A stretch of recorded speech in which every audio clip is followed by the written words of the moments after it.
अगं श्यामला दूध घेऊन आली कशी नाही अजून? आणि माझा चेहरा टीव्हीवर अजिबात दिसायला नको. फाटक्याला नारबा म्हणतात. गोठवलेल्या कोंबड्यांच्या सानिध्यात असलो तरी भावना गोठलेल्या नाहीत माझ्या. मी असा कसा वेगळा वेगळा. इतकी प्रभावळकर पटेल लिहून मोहनदास करमचंद गांधी.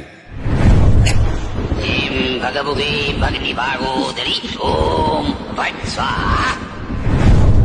दूर दूर